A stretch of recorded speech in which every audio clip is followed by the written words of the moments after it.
Bueno, por el bloque AP, la asambleísta Jimena Peña. Gracias, presidente. Muy buenas tardes, colegas legisladores, las autoridades también que están en esta jornada de trabajo.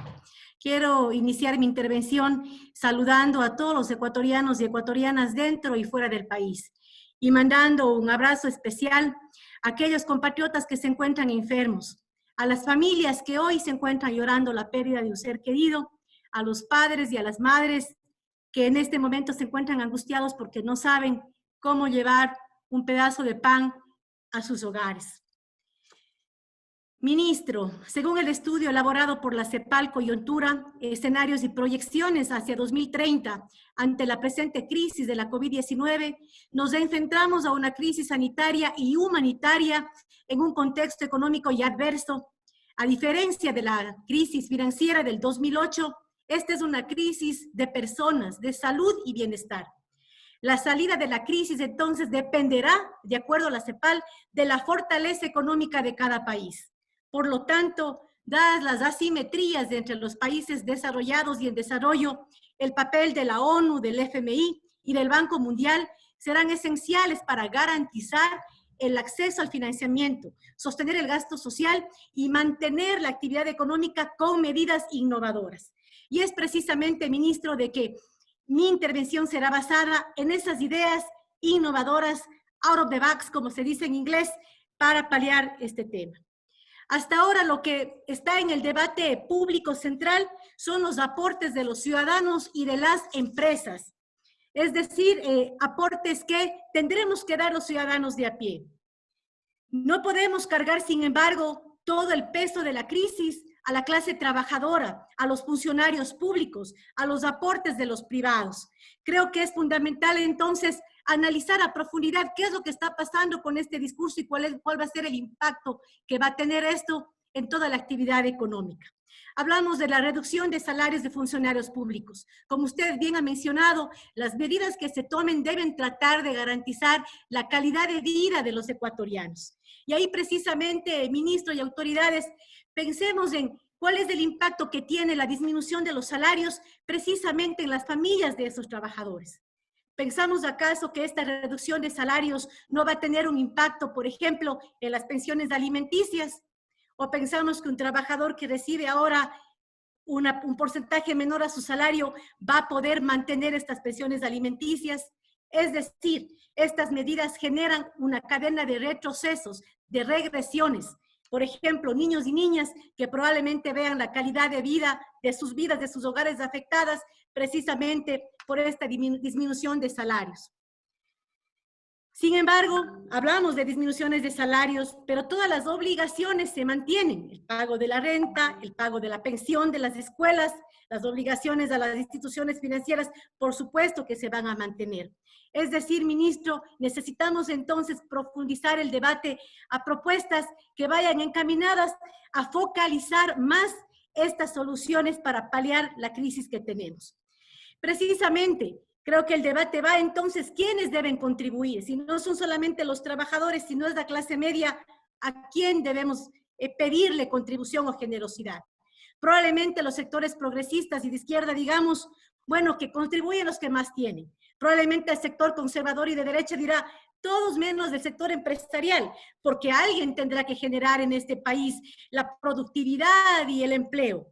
Sin embargo, creo que podemos plantear, ministros, autoridades y colegas, una tercera opción. Y podría ser, por ejemplo, que aquellos que se han beneficiado de la generosidad del Estado a través de incentivos puedan en este momento colaborar adicionalmente a la colaboración que todos los ciudadanos y ciudadanas tendremos que dar ante esta compleja situación económica. Y sí, hablamos precisamente de las remisiones tributarias que se han dado no en este gobierno, pueblo ecuatoriano, desde los últimos 12 años, porque la primera remisión, recordaremos, fue en el año 2008, donde se perdonaron en intereses, multas y recargos 153 millones de dólares. Luego otra en el 2015, que significaron 971 millones de dólares, y la última, la del 2018, donde algunos sectores se beneficiaron en intereses, multas y recargos como 1.268 millones de dólares. Entonces, ministro, yo pregunto, ¿por qué no pensar en una iniciativa donde las empresas que se beneficiaron en estas 3 últimas remisiones por sobre los $100,000 puedan hacer una contribución adicional a la contribución que probablemente se exija a todos los ciudadanos y ciudadanas? Solamente para darles un dato, colegas legisladores, en la remisión del 2018, 2 grandes sectores se beneficiaron y representa el 65% del total de la remisión. Por ejemplo, el sector de explotación de minas y canteras se beneficiaron con $605 millones en remisiones de intereses, multas y recargos. La de transporte y almacenamiento, 230 millones. Es decir, solamente estos 2 sectores se beneficiaron de un 65% del total de la remisión. Pregunto yo entonces, ¿por qué no exigirles a estos sectores una contribución adicional y de esa manera focalizar estas contribuciones que deben realizarse de manera innovadora y creativa, como bien establece la CEPAL en su estudio? Aparte de eso, colegas legisladores, se ha hablado tanto de la corrupción en los sectores públicos. Hablemos también de la corrupción en el sector privado, porque las empresas que eluden sus tributos, las empresas que defraudan al Estado, también son corruptos de manera en lo privado. Entonces, ministro y autoridades, ¿por qué no pensar entonces en un análisis de todo lo que se está recaudando? Existen grupos económicos que tienen importantes incentivos tributarios en una serie de actividades que realizan, porque los grandes grupos económicos no realizan una sola actividad económica. ¿Por qué no entonces hacer una mesa de trabajo con transparencia, con voluntad política, para revisar estas exenciones tributarias por 2 temas? En primer lugar, garantizar que esas exenciones tributarias sean realmente reales y que no estén siendo motivo más bien para promover la elusión tributaria de estos sectores.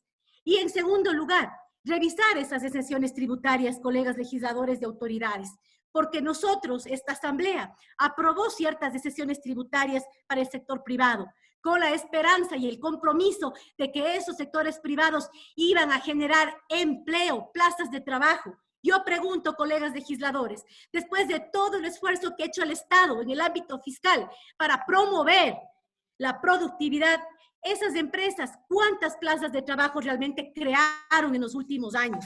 No se diga ahora que tienen el texto ideal para no hacerlo. Cuando entonces tenemos la frase, la realidad superó la legalidad. Claro que la realidad superó la legalidad, colegas, cuando nosotros creamos incentivos para que se generen puestos de trabajo y esos puestos de trabajo no existen. Entonces, cuando hablemos sobre que la realidad superó la legalidad, no solamente la usemos cuando hablamos de los derechos laborales de los trabajadores, hablemos también de las empresas que se comprometieron a generar empleo y que esas exenciones tributarias de las que hoy gozan vayan de la mano de su compromiso real con mantener las plazas de trabajo y crear plazas de trabajo en el futuro, colegas legisladores. Quisiera entonces, presidente, hacer un planteamiento, que podamos formar una mesa de trabajo interinstitucional, donde la información tributaria se debata con transparencia y poder analizar estas exenciones tributarias para ir revisando el marco normativo y poder legislar de manera urgente para fortalecer los temas de la elusión tributaria y también analizar esas exenciones tributarias de la que hoy gozan algunos sectores productivos y que han demostrado cero compromiso con la generación de empleo que hoy va a ser tan importante para el país. También quisiera realizar algunas preguntas que me han enviado mis colegas legisladores de la bancada, si me permite, presidente. Por ejemplo, el tema de las tasas de interés es un tema fundamental. ¿Qué va a pasar con las tasas de interés, ministro? Yo quisiera que vaya un ciudadano a hablar con su autoridad bancaria, con el banquero, y le diga, señor banquero, sabe que la realidad superó la legalidad, entonces no le voy a poder pagar la tasa de interés que usted me exige porque es una tasa usurera. ¿Qué va a pasar con eso? ¿Qué le vamos a decir a ese ciudadano? ¿Podrá usar esa frase tan bonita que se está usando ahora para pedir una disminución o un refinanciamiento de sus deudas con tasas más reales en medio de una crisis económica mundial. Presidente, yo creo que es hora de convocar al presidente de la Junta Monetaria y Financiera para que explique por qué no ha acogido las leyes que ha aprobado esta Asamblea Nacional para disminuir esas tasas de interés que no pueden mantenerse en los niveles actuales, presidente, dada la coyuntura. También los ciudadanos se hacen eco, por ejemplo, de qué está pasando, ministro, con los pagos de las clínicas en relación a la diálisis. 100 millones que supuestamente estaríamos adeudando a estas clínicas que en este momento pues ya no tienen recursos para esta atención médica a los ciudadanos. Ministro, nos gustaría, por favor, que explique qué está pasando con ese pago y por qué no se lo ha hecho de manera oportuna, si es que esa noticia es real. Y concluir, presidente, colegas legisladores, autoridades y sobre todo a los ciudadanos y ciudadanas. Creo que es fundamental reconocer que esta asamblea ha recuperado su institucionalidad, más allá de lo que intenten decir. Esta asamblea está fiscalizando, está convocando autoridades, se habla de juicios políticos, que me parece bien, creo que todos podemos tener esas iniciativas. Ojalá lo hubiésemos tenido desde siempre, porque la fiscalización no comienza con este periodo legislativo. El compromiso con la fiscalización debió haberse dado desde siempre y ojalá esto nos sirva para en el futuro mantener ese esfuerzo de fiscalización. No puede ser posible que haya una campaña de desprestigio en contra de la Asamblea Nacional porque se quiera fiscalizar. Creo que es importante respetar la independencia de funciones. Y en el marco de ese llamado a la unidad que ha hecho el presidente de la República, la misma debe reflejarse con hechos. Unidad nacional para sentarse y dialogar con todas las funciones del Estado y plantear soluciones acordadas con todos los representantes de las funciones del Estado. Unidad real para que la nueva propuesta económica pueda construirse con todos los sectores políticos, para tener ya un preacuerdo que nos permita garantizar un mejor tratamiento para este proyecto de ley. Un proyecto de ley que deberá tener aquellos elementos para la crisis económica que estamos enfrentando. Ojo con eso. Por favor, no podemos permitir que nos vuelva a pasar que vengan temas que nada tienen que ver con aliviar la situación económica que vivimos para meter temas alternativos para beneficiar a ciertos sectores como el financiero.